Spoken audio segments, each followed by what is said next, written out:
which Swamiji sought to impart. It is a glimpse of what Swamiji truly stood for, and the onus is on us, all of us, to ensure we benefit from the teachings of one of the most revered sons of India.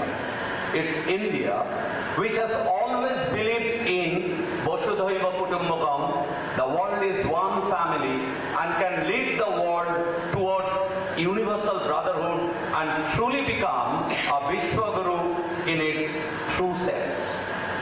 And in order to deliver a speech about the importance of the celebration of Chicago Day, I would like to invite Shri Susobhan Sengupta, Assistant Professor, Department of History, Ramakrishna Mission Residential College. Susobhan, please.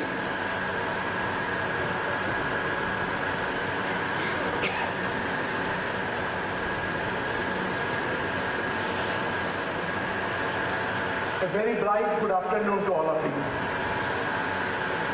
Revered Headmaster Maharaj, revered Swami Vedatitanandaji Maharaj,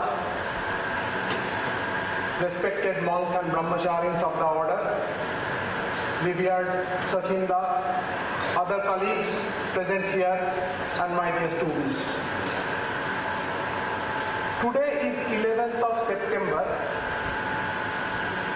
We celebrate it as Chicago Day because 130 years before, Swamiji delivered a lecture at the Parliament of Religion, which was hosted as a part of the International Celebration and Fair at Chicago. You have heard what Maharaj told a few minutes ago. You have heard about the annual celebration of birthdays or birth anniversaries of an institution, etc., etc., or even the winning of prizes by some important personalities. Probably this is the only case where an annual celebration for a lecture is organized, because this lecture had a two-faceted impact. This, on the one hand, came as a serious scourge on the nation that was dying, that was forgetting its own identity. যে জাতি তার ইতিহাস, তার ঐতিহ্য, তার পরম্পরা এবং সর্বোপরি তার আত্মমর্যাদাকে ভুলতে বসেছিল ঔপনিবেশিক শাসনে। And on the other hand, it was an eye-opener for the world, who always considered India as a land of the niggers, land of the people, worshipping snakes, water, etc., etc. But more importantly, this lecture had two particular factors that had made it immortal, eternal. First, what Jayasudha was saying a few minutes back, the key idea of the lecture, of this, not only this, of the lectures that he delivered, was inclusiveness, inclusion, not exclusion. গ্রহণ, বর্জন নয়। স্বামীজি বলছেন, we not only tolerate every religion, we accept every religion as true. আমরা সকল ধর্মকে সহ্য করি না। সহ্য করা কথাটা অত্যন্ত সাধারণ অর্থ। আমরা সকল ধর্মের সত্যতাকে স্বীকার করি, তার সামনে নতজানু হই, তাকে স্বীকৃতি দিই, তাকে শ্রদ্ধা করি। ঠিক ঠাকুর যে আদর্শ স্বামীজিকে দিয়েছিলেন, জীবে দয়া নয়, জীবে সেবা, which has a huge difference, heaven and hell difference between these two. ঠিক সেমনিভাবেই স্বামীজি জগৎকে বোঝালেন যে আপনারা হয়তো কেউ কেউ সহ্য করেন এবং সেটাকে মহানুভবতা বলেন, যে আমরা অন্যদেরকেও সহ্য করি, ধ্বংস করে দিই না। কিন্তু আমাদের সনাতন ধর্মের শিক্ষা অনুযায়ী আমরা সকল ধর্মকে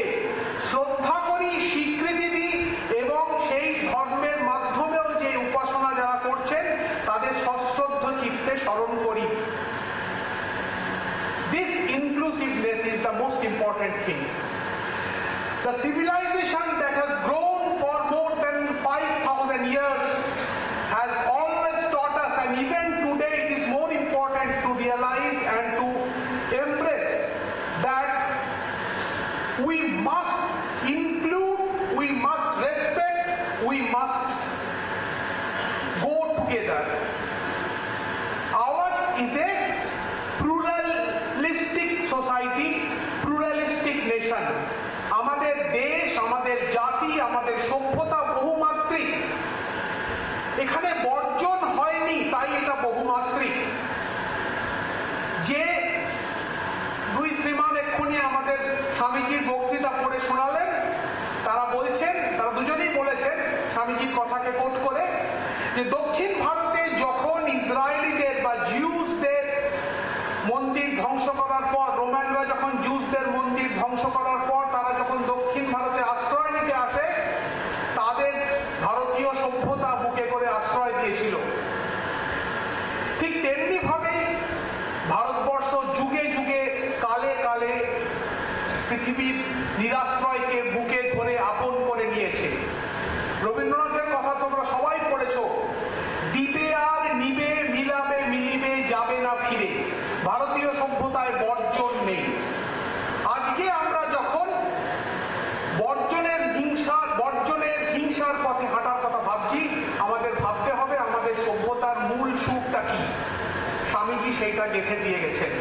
We accept every religion, we accept every culture, we accept every tradition.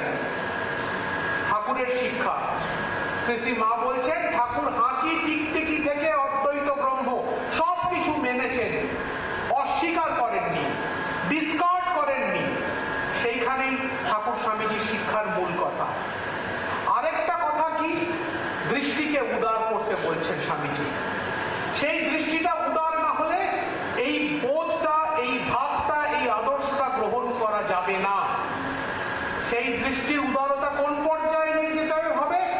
Where we have to take our concept or idea, oneness. Unless you feel that he is one with me, you cannot include him wholeheartedly. যে আঘাত, তোমার অন্যের আঘাত যখন তোমার উপরে আসে বা এসে তোমাকে অনুভূতি তৈরি করে তোমার, তখনই তুমি জানবে তোমার একতা তৈরি হয়েছে, তোমার একাত্ম বোধ তৈরি হয়েছে। সেই একাত্ম বোধ স্বামীজি আমাদের তৈরি করতে বলছেন, স্বামীজি ফিল করতে বলছেন, হৃদয়বান হতে বলছেন। এবং তোমরা যদি পড়ো তাহলে চিকাগো অ্যাড্রেসে যে বিভিন্ন বক্তৃতাগুলো বা যে হিন্দুইজমের উপর পেপার স্বামীজি দিয়েছিলেন, প্রত্যেকটা জিনিসের মূল কথা হচ্ছে গ্রহণ করো, হৃদয়বান হও এবং মানুষকে ভালোবাসো। স্বামীজি আরো একটা বড় উদাহরণ দিয়ে দেখিয়েছেন তার ওই হিন্দুইজম পেপারসে। উদাহরণ দিয়েছেন practically. Buddha was a Hindu and Christ was a Jew. Buddhadeb Buddhist ছিলেন না, বুদ্ধদেব হিন্দু ছিলেন। ক্রাইস্ট খ্রিস্টান ছিলেন না, ক্রাইস্ট একজন জিউ ছিলেন। The Jews crucified Christ. I quote, Jews crucified Christ. The Hindus accepted Buddha as God. জুরা সেই যীশু খ্রিস্টকে ক্রুশবিদ্ধ করেছিল। বুদ্ধকে হিন্দুরা ঈশ্বরের আসনে বসিয়ে পুজো করেন। এইখানেই হচ্ছে সভ্যতার, সংস্কৃতির এবং ধর্মের ঔদার্য। এই ঔদার্যকে আনতে বলছেন বারবার করে। লাস্ট দিন যে তিনি লেকচার দিয়েছিলেন, সেই লেকচারের মধ্যে দিয়ে তিনি সুন্দরভাবে কনক্লুড করেছেন পুরো ধর্ম মহাসভার আদর্শকে। সেই ধর্ম মহাসভার আদর্শটাকে আমি তোমাদের সামনে ছোট্ট করে বলে ব্যাখ্যা করছি। The Christian is not to become a Hindu or a Buddhist, nor a Hindu or a Buddhist to become a Christian.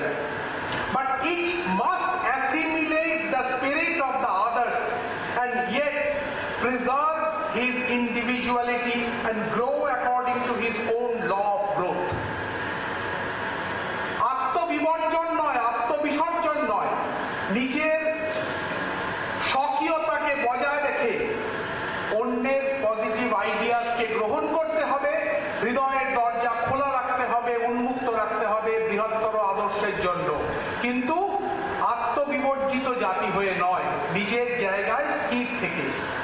আর সবার শেষে যে সহ্য শক্তির কথা বারবার বলছেন, সেখানে তিনি বলছেন যে মিন মাইন্ডেডনেস কি করে। তোমরা সবাই সেই ব্যাঙের কুয়োর ব্যাঙে আর সমুদ্রের ব্যাঙের গল্পটা জানো, আমি বলছি না।